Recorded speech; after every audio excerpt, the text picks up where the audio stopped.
Well, who would have expected that? Good evening, everybody.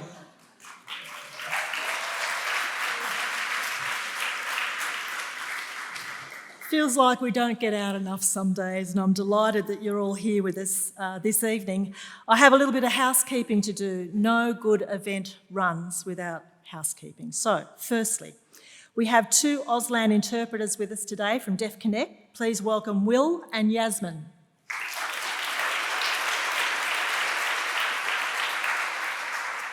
Live captioning is available for those at home, which is very exciting. Please note we are filming and recording this event. For our audience in the room, please switch your phones off now. Everyone reaches for them, it's hysterical. Go on, I know you need to do it. Please also, those in the room, be mindful of the cameras. Now, as is our way, our first order of business is always to welcome one of our esteemed, cherished elders, and tonight we're very honoured to have Uncle Chick and Madam with us to welcome us to country. So please join me in welcoming Uncle to the stage.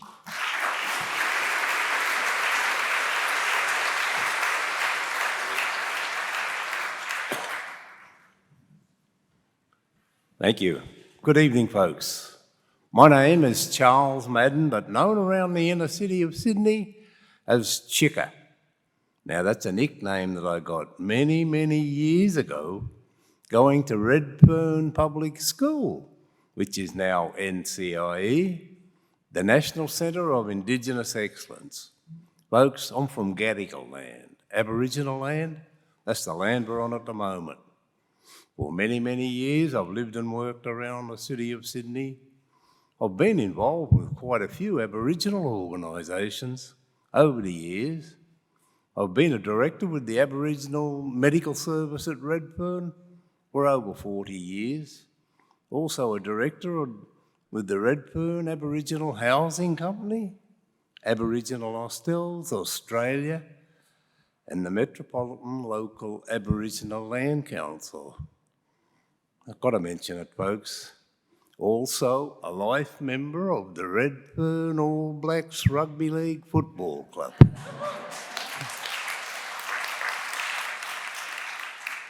Folks, for many, many years I've lived and worked around the city of Sydney.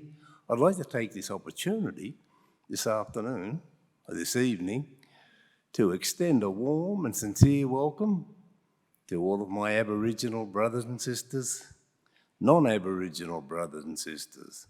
If we have any brothers and sisters here from the Torres Strait or further afar across the seas, welcome. Welcome to Gadigal land. The Gadigal clan is one of 29 that makes up the Eora Nation. The Eora Nation is bordered by 3 distinctive landmarks. We have the Hawkesbury River to the north, the Peen to the west, and the Georges River to the south. Those 3 rivers form the boundaries of the Eora Nation. Folks, if you've travelled across this city of ours, the state, or this great country, all from afar, welcome. Welcome to Gadigal land. Enjoy your stay. Have a safe and trouble-free trip home. Once again, welcome, welcome, welcome. Thank you. Enjoy the evening, folks. Thank you.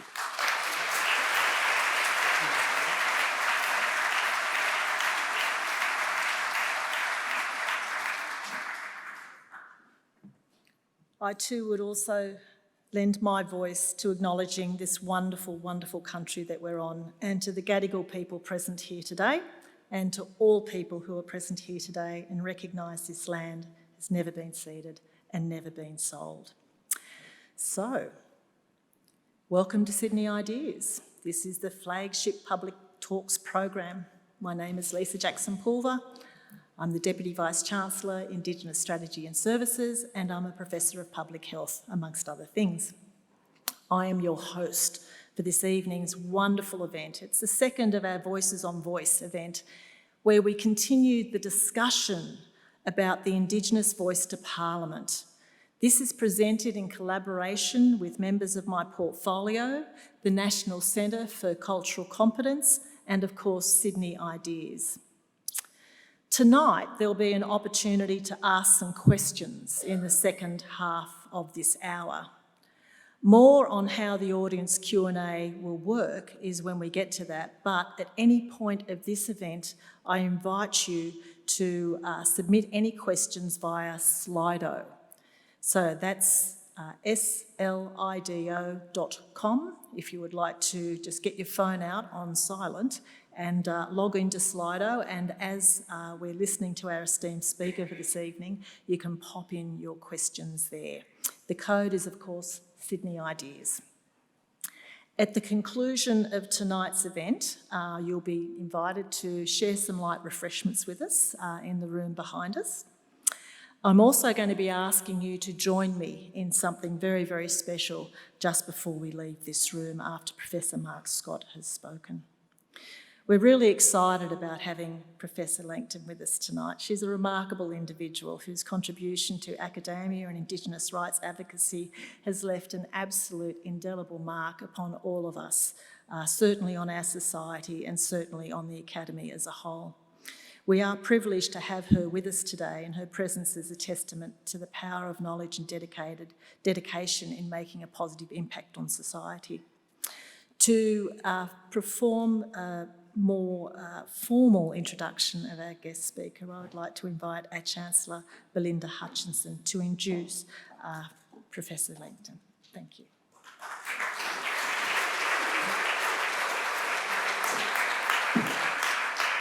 Thank you, Lisa, and I too would like to thank Uncle Chika for his very, very warm welcome to country. And I would also like to pay my respects to the Gadi people, their elders past, present and emerging. These people have been teaching, learning, sharing ideas on these lands for tens of thousands of years. And that's what's so special about this evening's event. It's all about continuing to share ideas, continuing to learn from each other, continuing to being part of a community. And this is, as Lisa has said, is the second in the series of these Voices on the Voice events that we've had. We had the inspiring evening in May with Noel Pearson, and we're so looking forward to hearing from you, Marcia. It's so kind of you to join us. And it's so exciting because this has been an absolute sellout event. We couldn't fit any more in the room, but we're so excited to also have people online. So thank you for joining us online. It's great to have you with us. This Voices on the Voice series is all about recognising the responsibility of our university to bring people together to discuss a critical moment for Australia, a critical moment to reflect on where we are today and, as a nation, to build shared aspirations for the future. And that future will be shaped by the decisions we make in the coming months. This event is one in which we aim to enrich and inform understanding and dialogue about the voice among our university community of students and staff, but also the community we serve. So tonight it's important that we listen both to understand the collective task we have ahead of us, but also to make sure when the time comes to shape our future, we are empowered as individuals to vote with knowledge and with conviction and passion. Of course, today's university students will play a vital role in that future. And one of the particular pleasures for me as Chancellor at the university here is to celebrate our students as they graduate in the Great Hall of our university in the next stage of their life. This evening, we gather only a few hundred metres from that Great Hall. And this is where a group of our University of Sydney students, led by Charles Perkins, began a remarkable journey back in 1965. The Freedom Rides, just a few years before the 1967 referendum, was a student-led movement that exposed racism and inequality in Australia. These events changed our nation for the better. And we are very proud to count Charles Perkins among the many University of Sydney alumni who have become what we call leaders for good. We are very proud that such a significant figure in Australia's history was the first Aboriginal person to graduate from this university. But we must face up to the reality that the university existed for 100 years before any First Nations person graduated from here. As a major part of Australian public life, we must acknowledge that the benefits of our university, being on this land for more than 170 years, have not always been shared to the benefit of Australia's First Peoples. And as an important institution in the nation, we must continue to better understand the impact of our teaching and research throughout our history. So it's very important for me that we've taken a number of further steps along the journey since the time I've been Chancellor over the past 10 years. I'm grateful for the work of Lisa and her team and many others around our campus who've really made us recognise unfinished business, and that we are progressing that work through the contributions of many of our individual academics, through the work of our National Centre for Cultural Competence and our One Sydney Many People strategy. Of course, we know we have much more work to do, and part of that work continues this evening. So it is my great pleasure to introduce tonight's keynote speaker, Professor Marcia Langton AO. A prominent anthropologist and geographer, Professor Langton has enriched and shaped our thinking on Australian life and history. She has influenced colleagues and students and the university and made a tangible impact on how we engage in our history. A fearless leader, her advocacy and commitment to progressing Indigenous recognition reaches far and wide, well beyond the realms of academia. She has been crucial to the national dialogue and development of the Indigenous voice to Parliament, from being a key member of the referendum working group to co-authoring a vital report about the design and implementation of the voice with Tom Calma. Professor Langton, Marcia, thank you for your leadership in these challenging and critical times. This is absolutely so important for our future, and we're absolutely delighted to have you with us tonight, and we're all very much looking forward to hearing from you. Thank you.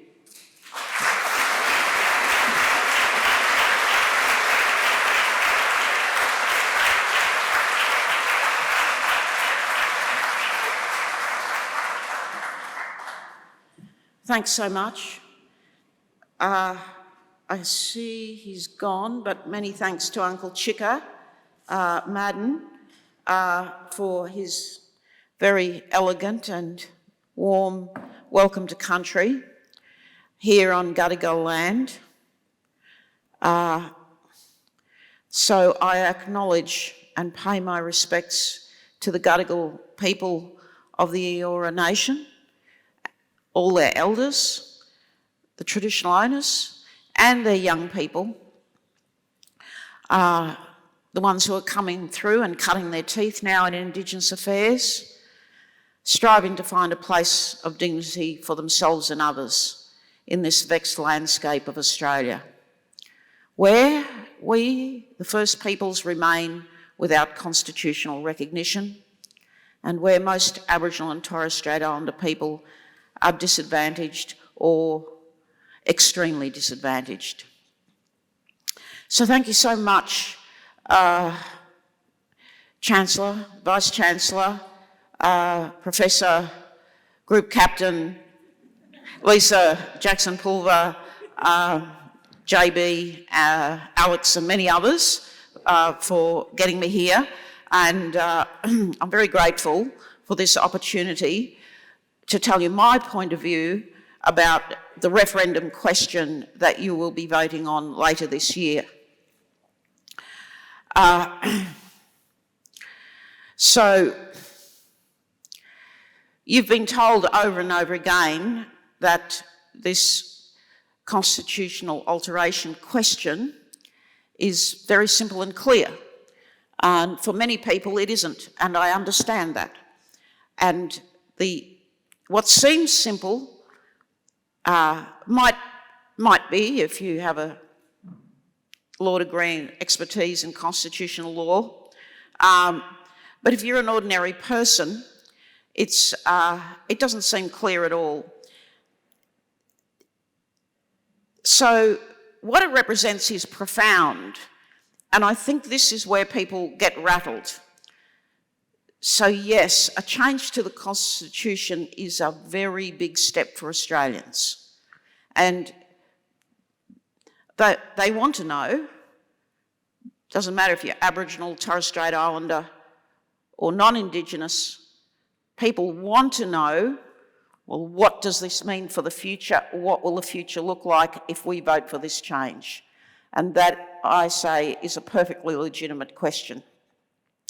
So yes, it's more than symbolic recognition in voting yes on this question, because along with the proposition that the Constitution would be changed if you voted yes, to recognise the First Peoples by establishing a voice to Parliament and the executive government to enable Aboriginal and Torres Strait Islander people to make representations on matters that affect them. That is the practical element, which added to the symbolic element of constitutional recognition makes for a very powerful whole that I think will not only give dignity to Indigenous Australians, but dignity to all Australians. It will mean in the end, if we get there, that we can put behind us that ugly colonial history that really, I think, will always be the divisive matter that keeps us apart. Now, you will remember the apology by Kevin Rudd, Prime Minister Kevin Rudd in 2008 to the stolen generations. That apology was recommended by the final Council for Aboriginal Reconciliation in the year 2000, when the Council made its final report to government as required under the Act. Their 10 years was up, and the chairman, Patrick Dodson, handed the final report to then Prime Minister John Howard, and in it were many recommendations, and one of them was find a pathway to constitutional reform, and another one was to apologise to the stolen generations. There were others to do with how money is allocated to Indigenous affairs, resulting in unfairness and wastage. John Howard rejected all of those recommendations, every one of them. And 8 years later, or in fact 9, almost 9, John Howard's rejection of the very idea that these people had been removed from their families forcibly as children was, I think, subjected to some honest scrutiny, and Prime Minister Kevin Rudd apologised in Parliament. His government consulted widely. Most of the remaining victims of the policy turned up at Parliament House. Their families turned up, and there were hundreds of people there. And he meant it. I think we all know that he meant it. And what was the impact of that apology? Well, if you listened to it and if you watched what happened on that day, you'll know that it healed the nation. Because it acknowledged a past wrong and it vindicated the members of the stolen generation who wanted the world to believe that what had happened to them was unjust, it was wrong. The apology set that right. In 1901, when Australians woke up on January 1, they were no longer colonists, they were no longer British, they were suddenly Australians. That was the day that our Constitution came into effect. It was an act, and is an act of the Westminster Parliament, and it was written entirely by white male colonists. Now, they did a number of things to completely exclude the First Peoples from the Constitution. And you'll hear a lot of lies about this, and you probably have heard them already. So it used the word race a number of times. It excluded the natives from being counted in reckoning the citizens of the Commonwealth. It prevented the Commonwealth Parliament from making laws for Aborigines. So the Commonwealth could make laws for the peace and good order of, of the Commonwealth, except for Aborigines. It contained a section, it still contains this section, section 25, which is a hangover from the White Australia days, and it enabled the Commonwealth to give constitutional support to the states, the new states, the former colonies, when they were denying the right to vote or the franchise to certain kinds of people. I don't have to tell you who they were, do I? Much later, an Indian man challenged that, challenged his lack of a right to vote and won. And slowly but surely the White Australia policy was torn down. In fact, one of the great contributors to ending that disgusting policy was your first Aboriginal graduate, the late Charles Perkins.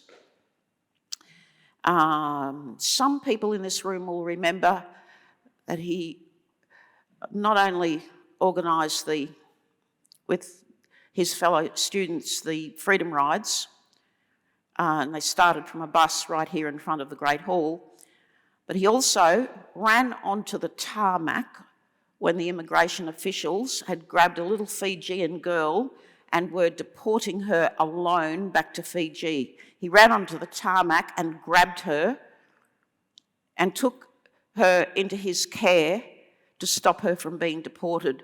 And it was all over the newspapers and drew attention to how vicious that policy was. But I think we've seen similar circumstances just recently too, haven't we? So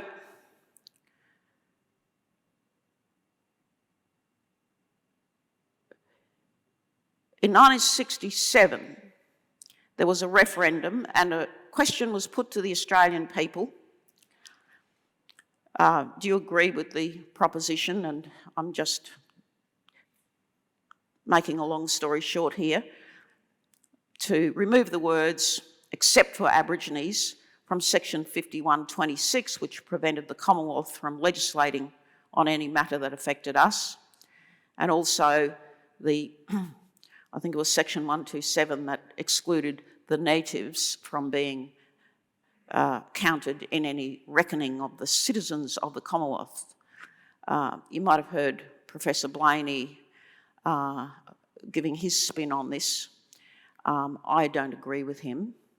The reason for all of that exclusion was about the money. It's always about the money. It wasn't just about this, racial hygiene and keeping the natives out. It was also about the money. So this was explained in a footnote in a constitutional text by Lanau's.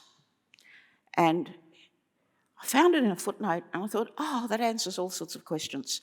So if the colonists were mainly in Victoria and New South Wales, because they, hadn't made it into the north at that time in the late 19th century in great numbers, and this is, it was in these two colonies where all the money was, and because they designed a federation with a Commonwealth taxation rule that the money was to be collected by the Commonwealth and then redistributed to the new states, they couldn't have the money going to those new states with very large Aboriginal populations because they'd, of their calculations. So in order for the money to only go to white people, they excluded Aboriginal people by all these different means, in the census, in the law making, and so on.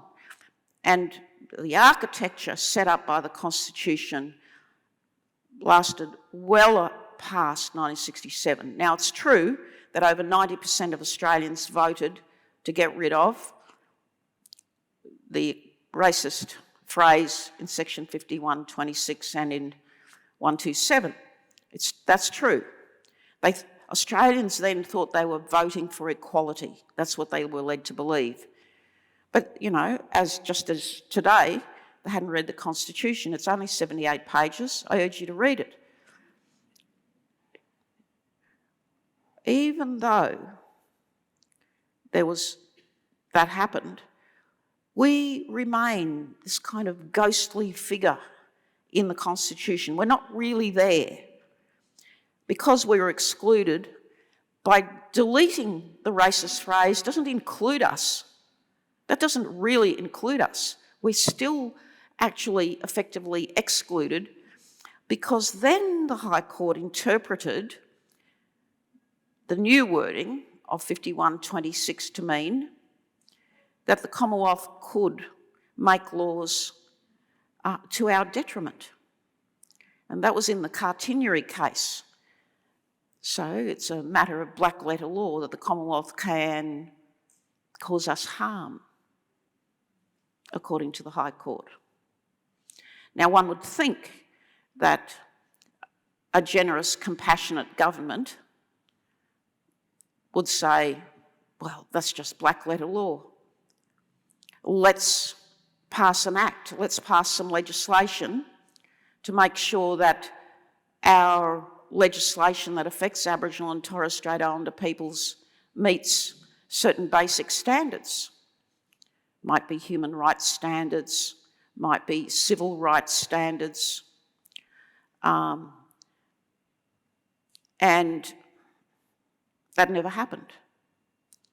In fact, to the contrary, if you look at what has happened to us in the last 10 years, it's really difficult to point to anything that's made our lives better. I won't go on about all of the legislation that I find offensive, but of course the fact of the matter is that the Commonwealth is exempt from the Racial Discrimination Act. State and territory governments aren't, but the Commonwealth is. So the Commonwealth can treat us in a racist manner. The Commonwealth can cause us detriment at law. So it's worse than just an absence. We're actually vulnerable. We are at risk.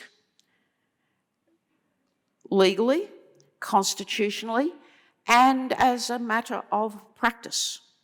So everybody reads the Closing the Gap report, the Productivity Interim Report on Closing the Gap, and we all know that governments are not meeting, and probably will never meet, 2 of the 19 targets. Well, in the Northern Territory, it's 8 that are not being met and will probably never be met.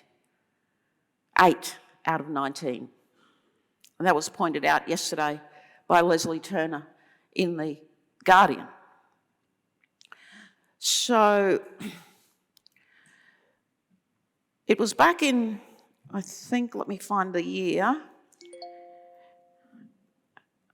I've worked for many years as a volunteer, a rouseabout, all sorts of things in Arnhem Land.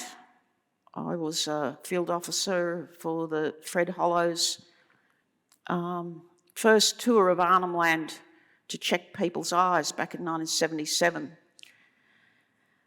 And over the years, I've met many great leaders, and it was my great honour to be a friend of Dr. Yunupingu, the leader of the Gumatj clan, who passed away recently. So in 2007, he raised with me his desire to see Aboriginal people recognised in the Constitution. I had known about the history of the Constitution because, you know, I was, I think, about 16 during the 67 referendum and watched my elders campaign for the yes vote then in Queensland. So Dr. Yunupingu was concerned to ensure that his Yolngu people had a rightful place in the nation. He asked me to find Noel Pearson. He'd never met him. And so a second great graduate of this university, and he graduated from law here, I think in 1992,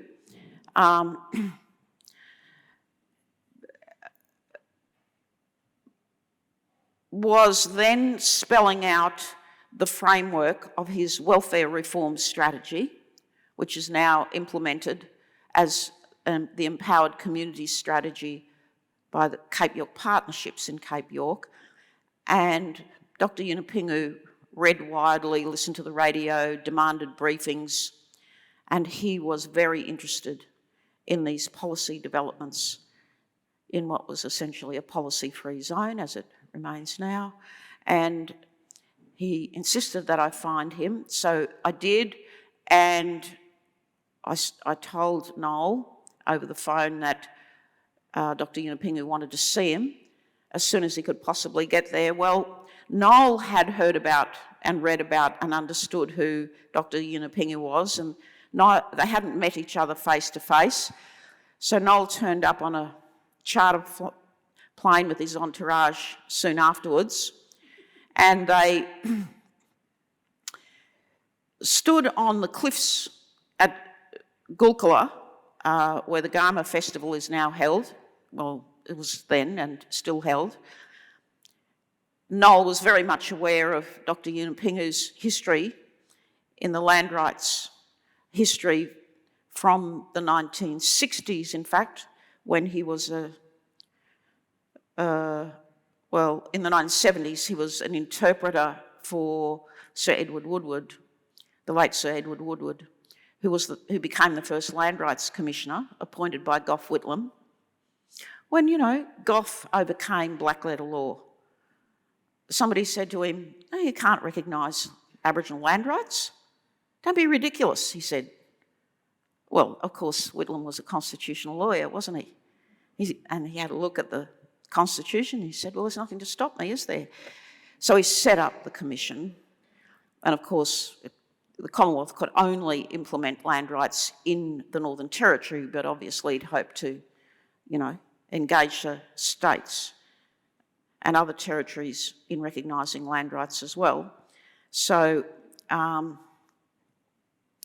you know, as a young man and an interpreter for all the clans giving evidence, you know, he came up through the ranks and was trained by his father, Mungarawoi, to be the clan leader, which he became. And that was the, you know, Millipum v Nabalco case in the 60s that they were involved in. And that was the case that you know, put into Australian common law this concept of terra nullius. There are people who write for The Australian who say there's no such thing as terra nullius. Well, it is actually in the case findings. It's not called terra nullius, that's just a Latin shorthand for the concept of, conquered and ceded colonies. And it's all there, spelled out very clearly. And that is what prevented the Yolngu from having their ancient rights in land or native title recognised at that time.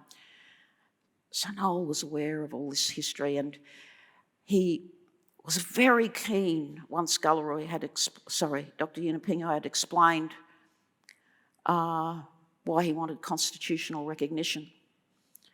And Noel got a huge branch and said, "Hold it." And they stood there, and Noel pulled it. He said, "Pull it." So they pulled it backwards and forwards. And Noel said, "I'll pull from the right and you pull from the left. Let's achieve this together." So that idea of dialogue took shape there at Gulkula. And of course, what both men wanted was to overcome this, what Lyndon B. Johnson called the racism of low expectations, the racial exceptionalism, especially in relation to economic participation, alcohol, drugs, violence, failure to attend school, and so on. And in order for the agency of Aboriginal people to become real, they both realised that the government must listen and give a formal voice to the people. And it was a very democratic idea that developed over time and not well understood. Who wants to have these debates over a glass of wine? No, it's not actually the stuff of ordinary conversation, is it? But it is for people who are facing existential threats like the loss of their languages, the loss of clans, the loss of clan names, the loss of the kinship system, and so much more. How to perform ceremonies, how to sing songs, how to play the yidaki, place names, the rules for approaching places and being in places. They understood perfectly well that they face a real existential crisis. And still today we face that crisis, and now it's measured in the Close the Gap reports. We were invited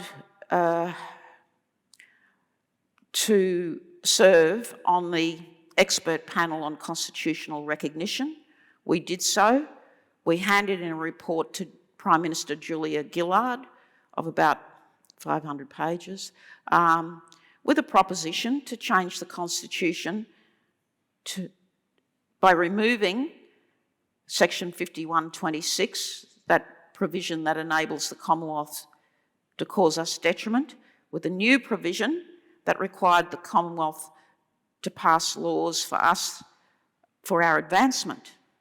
And the constitutional conservatives went nuts, absolutely nuts. Told us to go away, come back with a better idea, and Noel then wrote Our Rightful Place, in which he envisaged a hook in the Constitution which gives us recognition as peoples, and then from that hook, as with most things in the Constitution, the Parliament could then legislate for a democratic voice for Indigenous Australians. So then there were two streams of activity.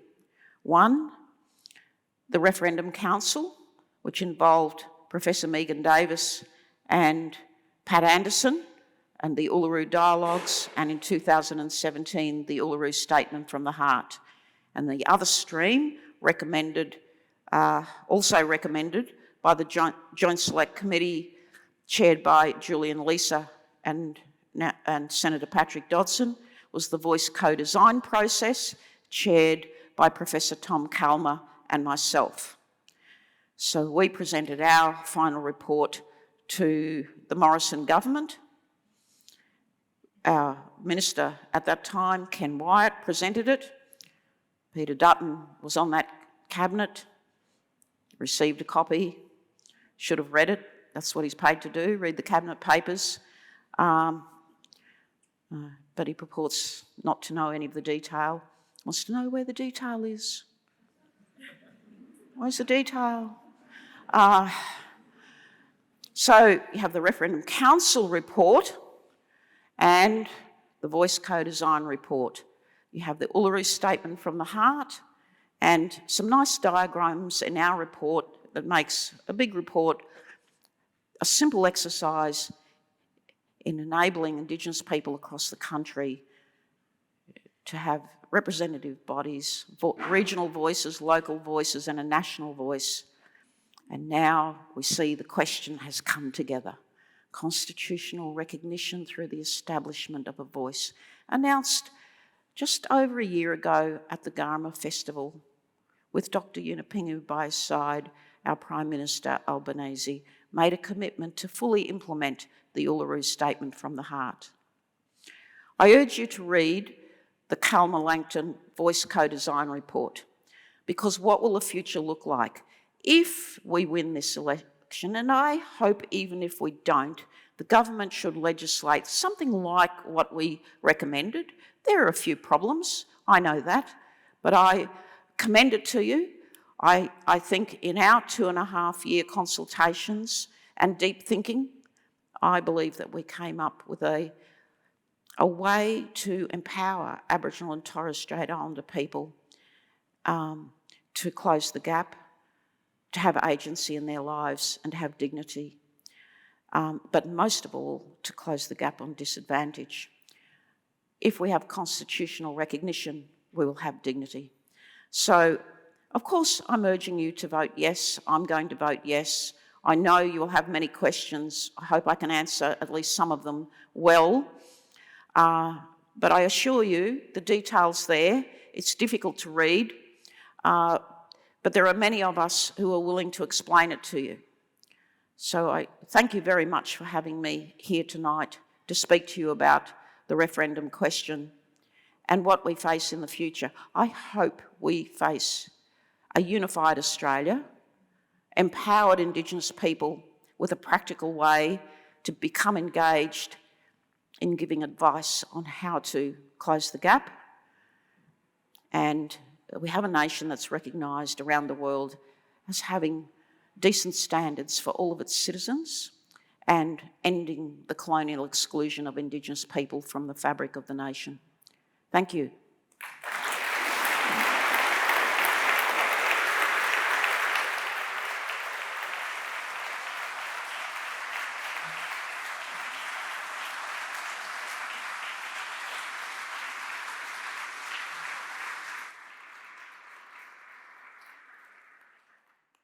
Absolutely tremendous. Thank you so much. And lots there for us to think about. And I have a feeling that you could have spoken for hours, for days, for weeks, for months, for years about your experience.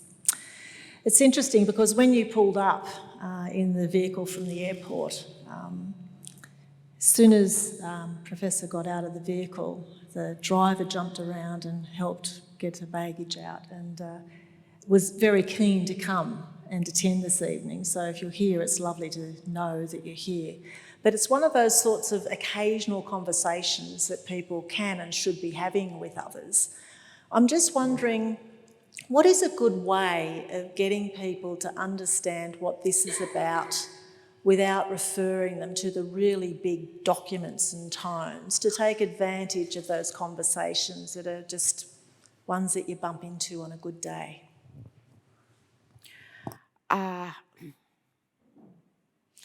Okay, so there's so many things I want to say in answer to that question. I'll start off by saying that there are, by my reckoning, 5 campaign groups now, possibly more. So there's the Yes23 campaign, yes23.com.au. That brings together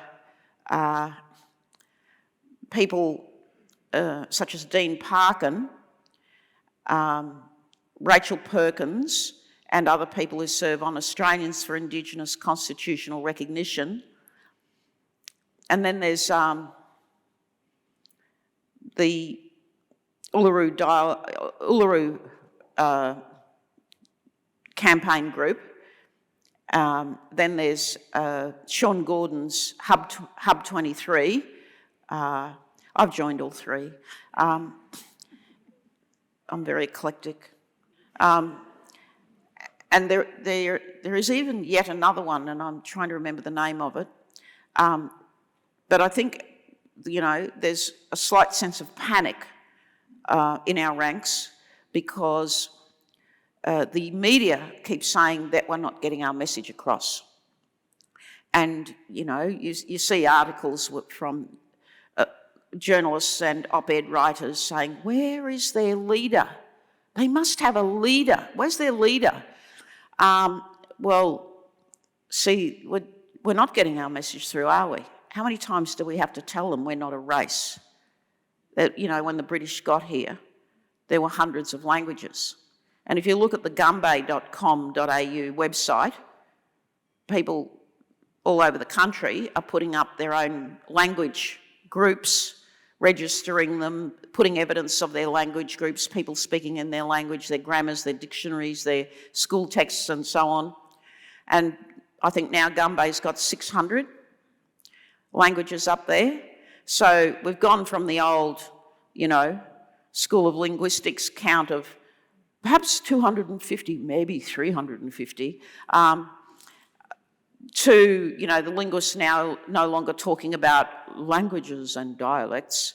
They now refer to language varieties because, there are 600 language varieties nominated by the speakers themselves or the descendants of the speakers on that website. So we're not a race, and each one of those language groups probably represents an ancient polity, an ancient jurisdiction that had its own form of governance. Many of them still exist. In northeast Arnhem Land, where Dr. Yunupingu was the head of the Gumatj clan, the clans have a council that's called the Dilak, and each clan puts up not the oldest person, burden the old with, the grubby affairs of governing. They put up a nominee who's senior enough, authoritative enough, and, vigorous enough to be involved in governing. And that council met. I've been to some of them over the years, and now they're formalising the Dilak as their governance council. It's customary, it's been around for who knows how many thousands of years. And there are such councils across the country. Back in the old days when we had the National Aboriginal Council, people would talk about their tribal councils, they still do. There are these customary governing bodies. So we have many leaders. All the journalists want to have one target to tear down and play gotcha moments on. That's not how we do things. Most of the media coverage is gotcha moments. Right, all the kerfuffle about the treaty this week. What does the Uluru Statement from the Heart say? Voice, treaty, truth. It was read to the nation on TV in 2017 by Megan Davis. Suddenly the media know nothing about it. Oh, huge surprise, right? It's also, it was talked about in the Referendum Council report. There's a need, the reason for it is called makarata, a word gifted by Dr. Yunupingu to the whole Uluru dialogue process as makarata. And, that's the ritual settling of disputes by means of highly ritualised warfare, right? Or duelling. And once a makarata's been held, the matter's put to rest. It's over. Finished. You're not allowed to raise it again. It's settled. So this is what people meant in the old days, and with the gifting of the word to the representatives at the Uluru Convention in 2017, the idea was, well, we need a Makarrata Commission. There are these treaties happening around the country. We need to make sure that they don't fall below an acceptable standard. What if, people naively negotiate a treaty with a hostile government and give away their rights, give away their existing rights? What if they negotiate a treaty that falls below international treaty standards? So, the idea of a Makarrata Commission is, not exactly the Waitangi Tribunal and not a Human Rights Commission, but, we already have the treaty process in Victoria. It's legislated, it's well on its way. They have the elected First Peoples Assembly. Then you have the treaty process in Queensland, and before that, the treaty process in the Northern Territory was started. And on top of that, you have the Noongar settlement, which is legislated in the WA Parliament. And the Crown is a party. So guess what? The Noongar settlement is a modern treaty, according to Professor George Williams and one of his colleagues. His first name's Harry. Sorry, I've forgotten his last name.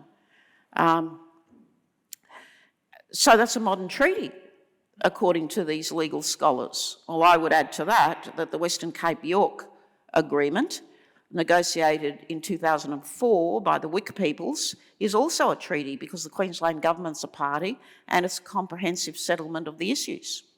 That's also a treaty. So, surprise, surprise, journalists, there are treaties in Australia. And the idea was that we'd set up the Voice and that, eventually we'd set up the Makarrata Commission and make sure that, treaties are negotiated according to proper standards. It doesn't mean that there's going to be a treaty and we're going to take your backyards and your hills hoists. Anything else we can lay our hands on. The treaty process started many, many years ago, and it's now very well developed, but journalists pay no attention to our issues. They can barely get this right. There are very few of them who do. And this is why the public are so confused. It's been misreported by the media. The media use it for their usual game of, oh, look what the Aborigines are doing now, isn't it shocking? And I'm sorry, but the main point they consistently miss is that the Uluru Statement from the Heart and all of our work is an invitation to the nation to walk with us. It's an invitation from us, Aboriginal and Torres Strait Islander people. It's not from the government. So why are the journalists asking the Prime Minister and Linda Burney? Why don't they ask us? And seriously, having debates in Parliament about what the Makarrata Commission might look like, what the treaty process might look like, is jumping the shark. Can you first of all please understand the referendum question and get that right? No, they can't get that right. They can't even get that right. It's a referendum question. So I really do want people to understand that this is a genuine invitation from 250 Aboriginal and Torres Strait Islander people who were elected to go to the first and only Indigenous National Constitutional Convention at Uluru, because during the dialogues, these are the ideas that they developed and they were refined at the Uluru Convention into the Uluru Statement from the Heart.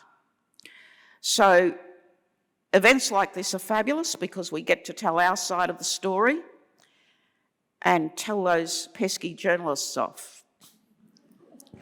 It's interesting because this has been a very, very long journey and for many quite exhausting, and I know that you, like so many others, are just plumb tuckered out from all of this. And some of the questions that we're getting from you on Slido, so please just keep popping them in, are basically asking what happens if it doesn't get up? What happens the next day? How do we involve the generations of people who are at the moment still considering their options? The demographic 50 to 65 are the ones that seem to be a little bit troublesome, and without asking you to put your hands up, there might be one or two of us in that kit. What do we say to them? How do we get them engaged? How do we get them to understand that this has been so long coming that if we don't end up with a result that sees us recognised, the harm that that could do?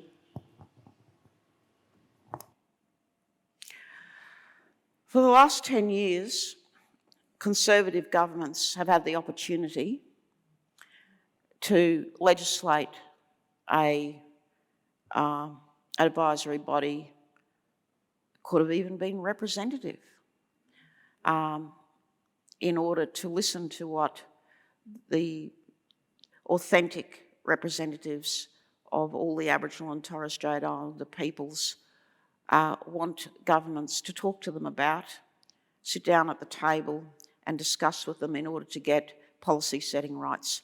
They didn't. In fact, the Howard government abolished ATSIC. The Abbott government set up the Aboriginal Advisory Body, or the Indigenous Advisory Body, I forget the exact name, chaired by Warren Mundine. And that didn't achieve anything. No transparency whatsoever, no policy announcements. And then by the end of Malcolm Turnbull's prime ministership, that it's quietly disappeared and never mentioned again. And of course, before ATSIC, there was the National Aboriginal Conference. Government got rid of that. There was the National Aboriginal Consultative Committee. The government got rid of that. And if you go through our history, you find that every election or so, governments just think, okay, we have to come in with a new message. We're a new government. We're going to do something new. What do? We'll kill off the Aboriginal Consultative Committee. We'll change the Aboriginal policy. Guess what, voters? We're changing the Aboriginal policy. You'll feel so much better. You'll be richer. You'll be whiter. And year after year after year, all of our hard work goes down the drain. All of the advances we make under a policy go down the drain. I don't know how many times the CDP policy's been changed. That started back in the 70s as a simple work for the dole scheme. And because the elders did not want everybody on sit-down money not working, right? And in fact, I gave a Charles Perkins oration here on exactly this. I think way at the beginning of these orations. I think I was the second orator. It was years ago under, I think, the Abbott government.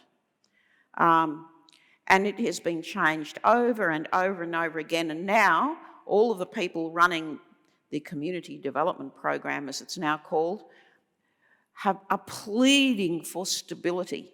And they want to go back to the old policy so that they can get people working and get, enterprises operating in their communities. Meanwhile, on the no case, what's their big policy idea? What's their big solution for all of this? Jobs, jobs, jobs. Jobs, jobs, jobs. They haven't been able to get the CDP policy right. They can't even do basic work for the dole scheme, let alone jobs, jobs, jobs. And guess who is a major shareholder in an employment agency? Warren Mundine. So, have a look at the policies that the no case are raising. Well, we'd have constitutional recognition if you get rid of the voice. They had years and years and years to give us constitutional recognition. They didn't.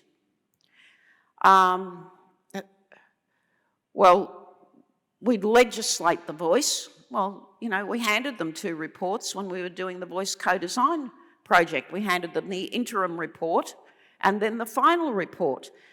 And Dutton was in that cabinet. And they didn't legislate it. It was handed to them on a platter. Legislate this. No, they didn't do it. Why aren't we closing the gap on all 19 targets? Why are we so far from doing it that my prediction is that over a third of our population will never close the gap? Well, that's because it's a policy-free zone. It's, we're the imaginary enemy of the state, and every politician comes along and plays a political football with us because how do we frighten you into voting for them? Well, it's Aborigines, and if it's not Aborigines, it's asylum seekers. Oh, and then there's the LGBTIQ community. So, they play the old-fashioned fear tactics, but now they've got all the extra post-Trumpian tactics, the Steve Bannon tactics, the swamping the social media with bots and AI-generated Facebook lies on Twitter. I've never been a member of the Communist Party. I did have a very cute Communist Party member boyfriend once here in Sydney. Never been a member of the Communist Party, but, if you only read the no-case bots about that evil Marcia Langton, you'd be horrified. You'd run out of the room. Anyway, so every Indigenous leader has been targeted. You've been targeted. Megan Davis has been targeted by these nefarious Trump-like cult groups, and if you read their garbage on Dark Emu Exposed, on the Advance Australia and various other sites, you try to think about what kind of people write this garbage. I think of them as, sort of old stock traders that are losing money sitting around in their underpants in their mother's basements.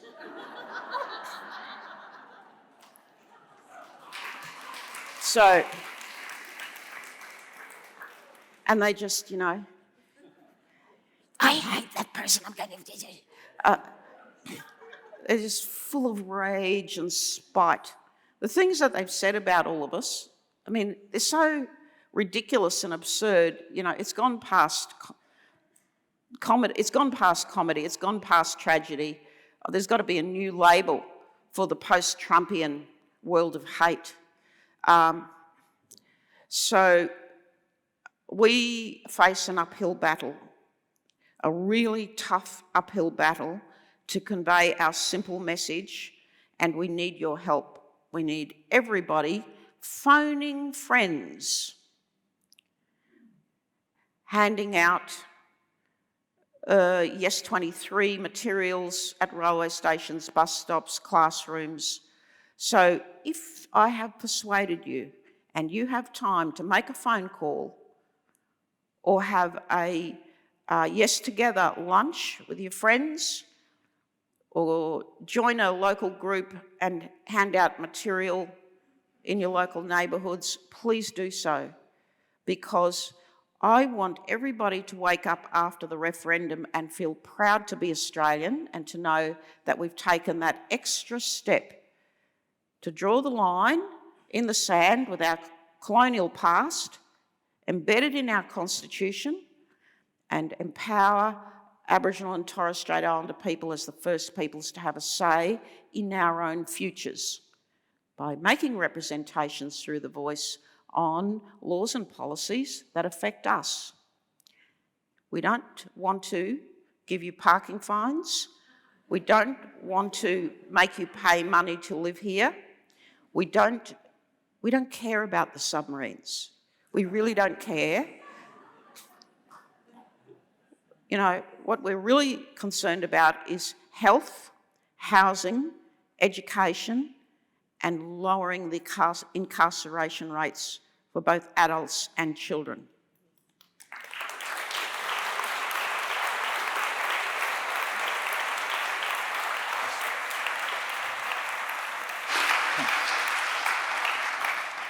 We could talk for such a long time, couldn't we? It's been an absolutely enthralling short time. It's gone so quickly, and we are now on time. I'd like to invite our Vice-Chancellor, Professor Mark Scott, to the stage to give a vote of thanks. Mark Scott.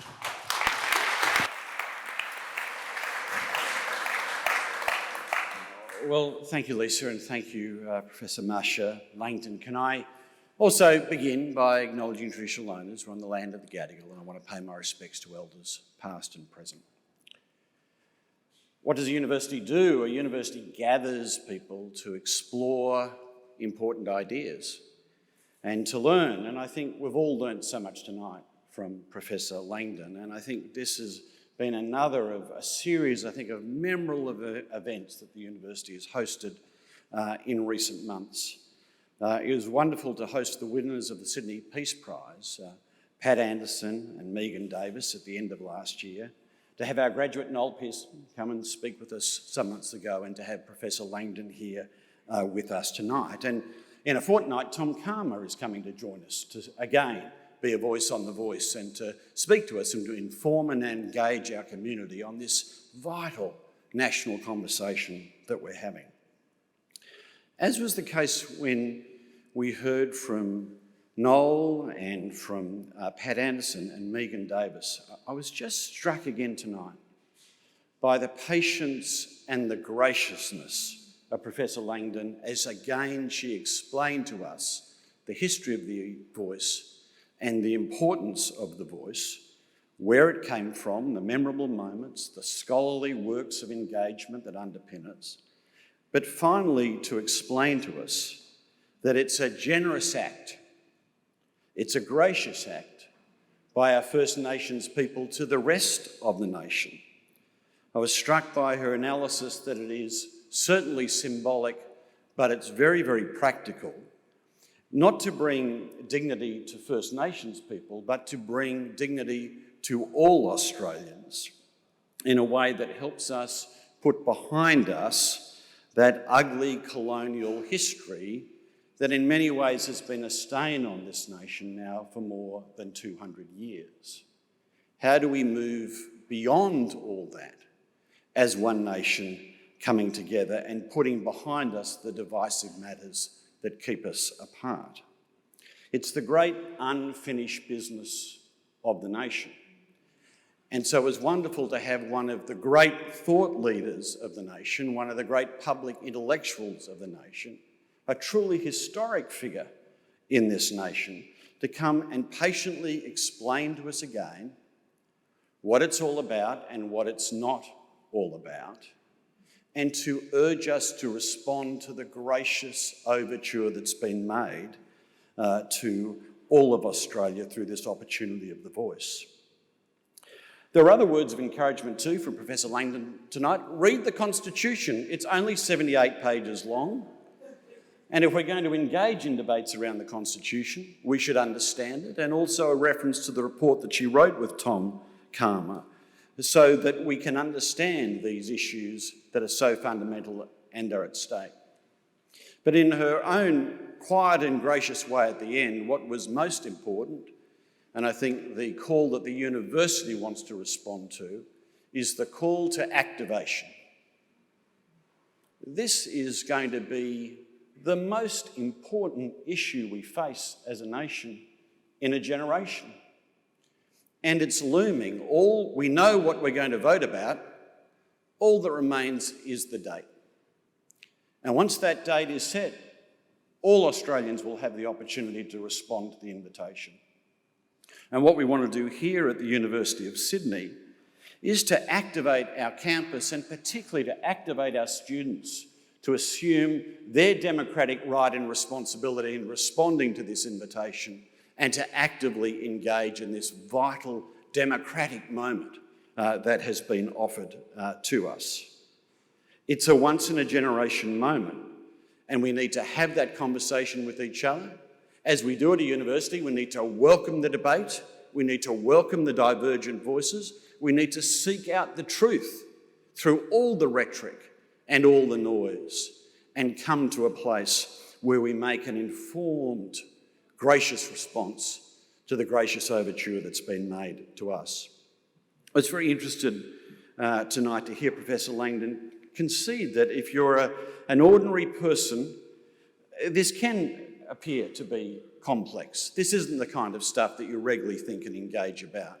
But there's a lot of material out there if you seek to be engaged, and it's a great opportunity if you've done that studying, if you do understand that, to patiently and graciously explain to others what it's all about. One of the things that we're doing here at the university, the National Centre for Cultural Competence, is to have online a suite of material that explains this important information to our students and our broader community, and I encourage you to look at that at the university's website. It's a momentous time, important days ahead. We look forward to a vibrant, active engagement of our students and our community in the weeks ahead. And I think a highlight for all of us will have been able to say that we were here when Professor Langton came and graciously once more made the offer to us and the rest of the nation in talking through the issues of the voice. Will you join me in thanking Professor Langton for her time here tonight?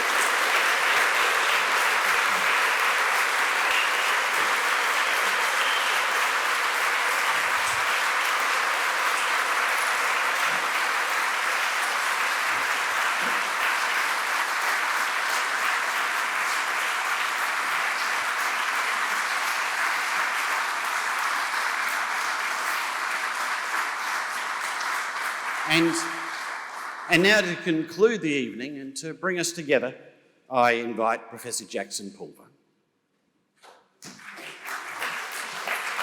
Twice in one night. Now, there's a couple of little things apart from just being so grateful for the generosity of your spirit this evening. There are some beautiful flowers here who come from a very wonderful Aboriginal florist down in Erskineville. And we would like to, if you want to take a memento home at this evening and possibly put it in a special book and dry it, at the end of the evening, some of the team will come down with paper and you're more than welcome to take some of these beautiful flowers home with you.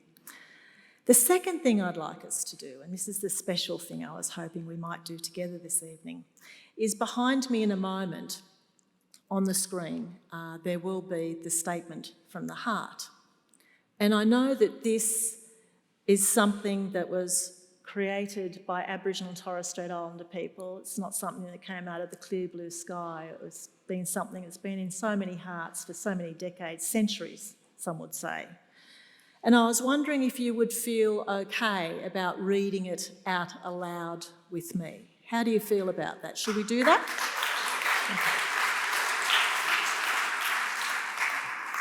So as soon as it comes up, here it is.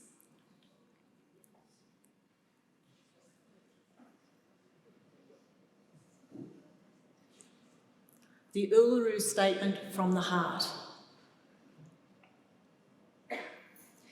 We, gathered at the 2017 National Constitutional Convention, coming from all points of the Southern Sahara, make this statement from the heart. Our Aboriginal and Torres Strait Islander tribes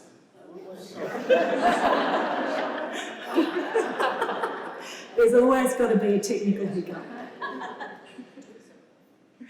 Our Aboriginal and Torres Strait Islander tribes were the first sovereign nations of the Australian continent and its adjacent islands, and possessed it under our own laws and customs. This our ancestors did according to the reckoning of our culture from the creation, according to common law from time immemorial, and according to science more than 60,000 years ago. This sovereignty is a spiritual notion, the ancestral tie between the land, or Mother Nature, and the Aboriginal and Torres Strait Islander peoples who were born therefrom remain attached thereto and must one day return thither to be united with our ancestors.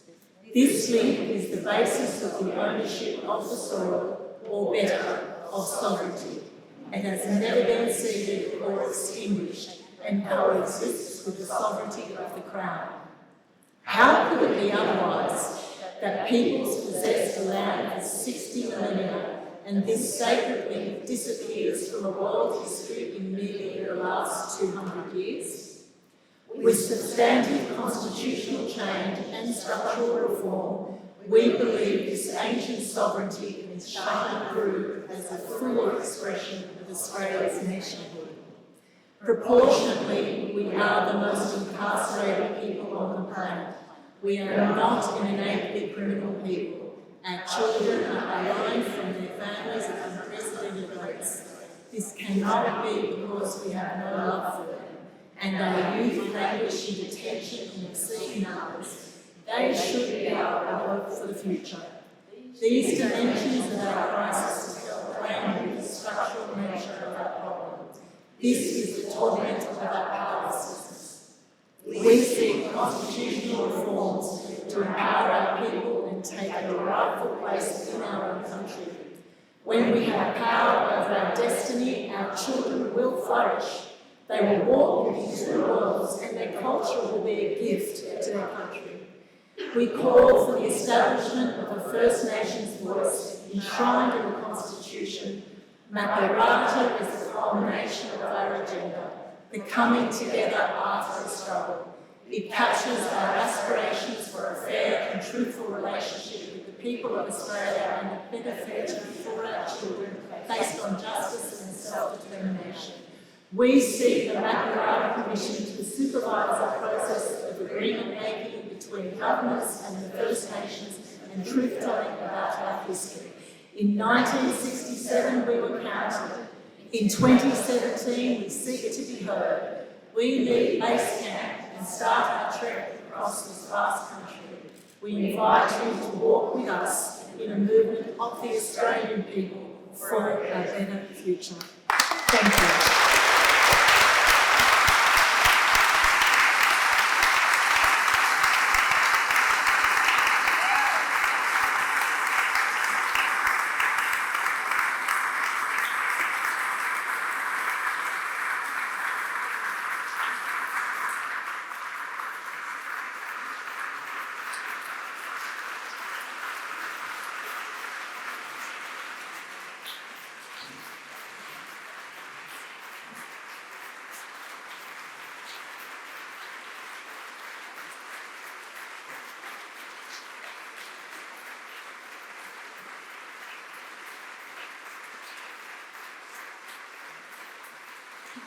Thank you so much, everyone, for joining us. Certainly a most memorable night and one that I hope you'll go home and talk about people with, get more information, share the love, and know that we have a long way to go, that even though the referendum will be announced soon, there's a lot of work to do in the next 10, 20, 30, 40, 50 years to make Australia a place where we all belong. Thank you so much, everyone. Good night.